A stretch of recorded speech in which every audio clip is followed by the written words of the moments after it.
Tommy Curran, how we doing this week? Tremendous. How are you, Adam? I'm doing well. I like the draft. I like very few things in life, but I do like the draft, Tom. Correct me if I'm wrong. I have sensed, and maybe I'm completely misreading this, I have sensed a slight softening from you when it comes to the possibility the Patriots could move on from Mac Jones. Am I barking up the wrong tree? Am I reading that wrong, or have you softened your stance a little bit on that? I don't think you're even in the right forest. Okay.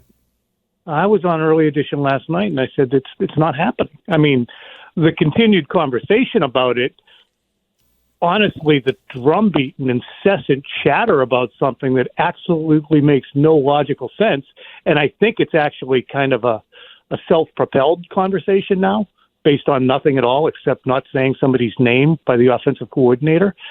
It gives you pause because so many people who, are in front of microphones keep saying it, but the more I reflect on it, it's not going to happen. Tom, taking a big picture look at this draft, you wrote this week that it has the potential of being chaotic. So, in a quick summary, what makes this draft maybe harder to predict or stranger than recent years that we've seen? The quarterback group is everybody's got a blemish to them in the quarterback group, but so many teams need quarterbacks, so you have 5 guys that teams are going to be rolling the dice on. And we see whether it's Trey Lance or Zach Wilson or innumerable others, you make a mistake up there, it's a problem.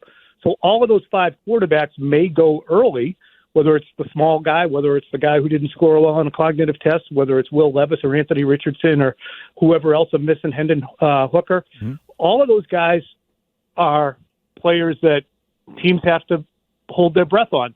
So those guys could drive people down. Additionally, there's so many good cornerbacks. There's so many good players who are at specific positions for the Patriots. So I'm looking at it, Meg, from the Patriots standpoint. It's intriguing and chaotic. Teams might want to jump out, and the Patriots might say, we like that guy. We'll go up. We'll happily go up. So I think teams are going to be frozen and say, we want to get out. And teams like the Patriots could profit from that. Tommy, do you think that, in your impression anyway, that the coaching staff, ownership, scouting, everybody in general that's involved in this sort of thing, and it's been described as more collaborative lately, do you get the sense that everyone's sort of pulling in the same direction and everyone shares kind of the same vision for what they want to do tonight?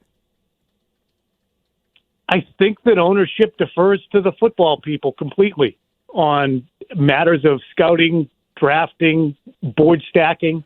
And they'll go in and say, oh, okay, is that what you got? Oh, cool, yeah. Bill and Phil Perry pointed this out. It's really interesting. Back in 2013, the Patriots moved from 29 all the way down to 52 because of a board that they didn't think, Bill Belichick didn't think was very good. And then when he selected Jamie Collins, it caused practically an insurrection among the scouts who didn't think Jamie Collins was that good. Now, did Jamie Collins end up being worth the 52nd pick? Yeah, definitely. Was he that good? Well, I mean, sometimes, yeah.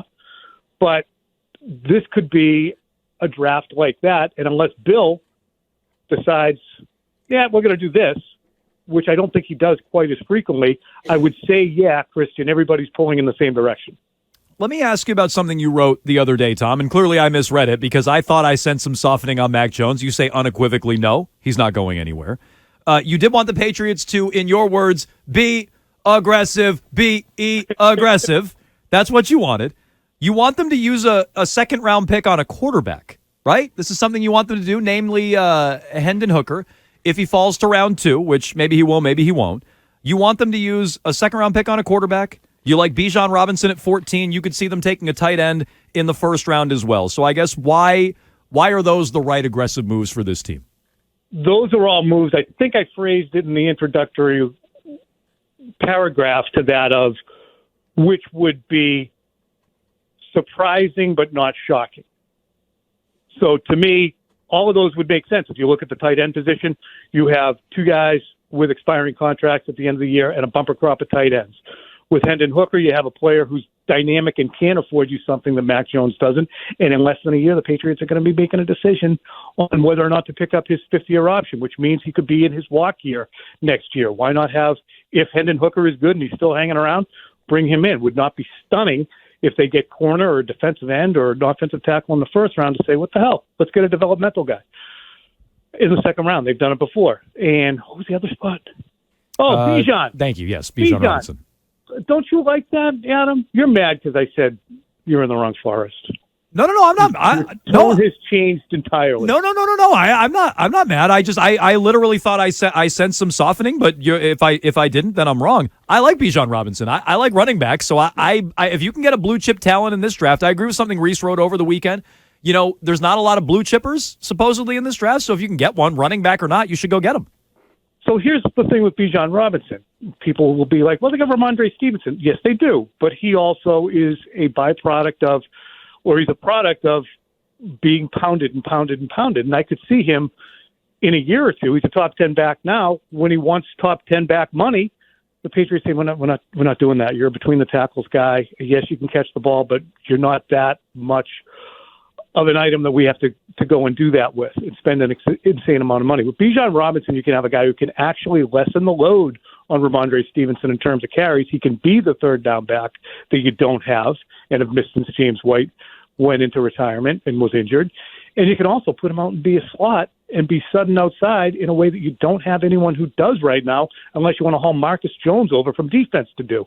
So that's why I look at Bijan Robinson as being an absolute toy that the Patriots can say, yeah, it says RB next to his name, but he's more like Deebo Samuel in some ways.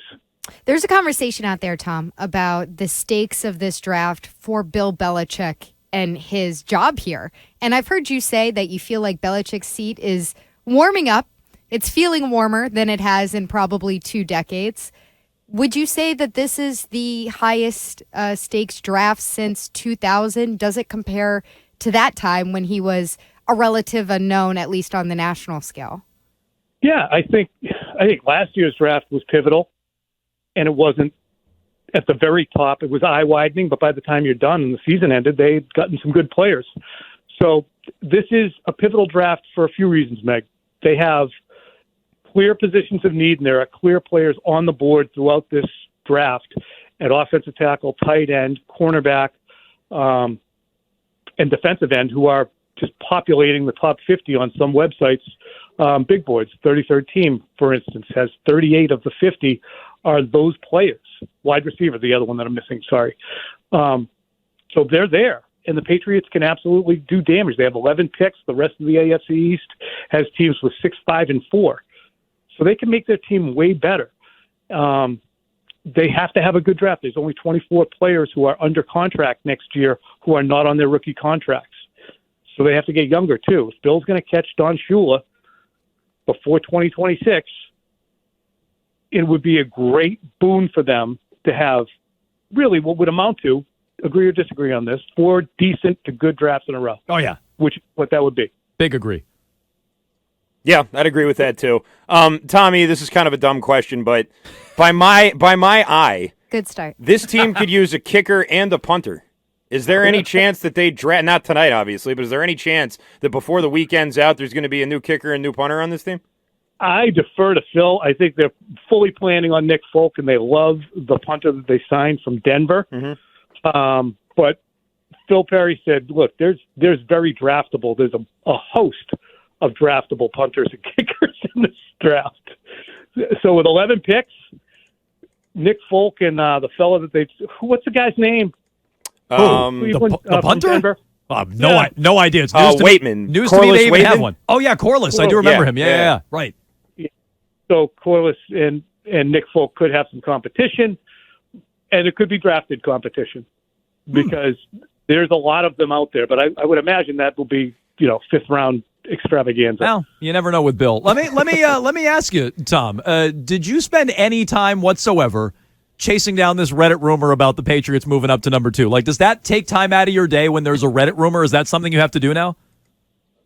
I would not do that. Because, in order to do that, they would have to give up so much collateral, and they have so many needs that who are they going up to get? I mean, I think the rumor said Levis, I believe was the rumor. Yeah, that's why I wouldn't spend any time on it. They're not taking a quarterback in the first round. Okay. I sensed, you know what? This is why it's good to talk to you, Tom, because sometimes my reading comprehension is very poor. I thought I sensed a softening in that column the other day, but again, unequivocally, you don't believe they're trading back. Oh, Matt, I thought you said trading back. I'm like, what? No, Yeah. No, they're not going to trade Mac Jones. Nope. So again, my reading comprehension poor as always. My bad. Maybe I can be a little wordy. Maybe I was a little bit confusing. Tom E. Curran, as always, we appreciate it. I know you got a busy couple of days here with the draft, and we'll talk to you next week. All right. Hey, Emergency Pod will be out after the first round pick. Patriots Talk podcast, and we have a draft show tonight. So enjoy. Whoa. Well, we'll be checking those out for sure on the podcast side. I might be a little locked in on the Celtics tonight. But Tom E. Curran, thank you so much. He joins us on the Harbor One Hotline.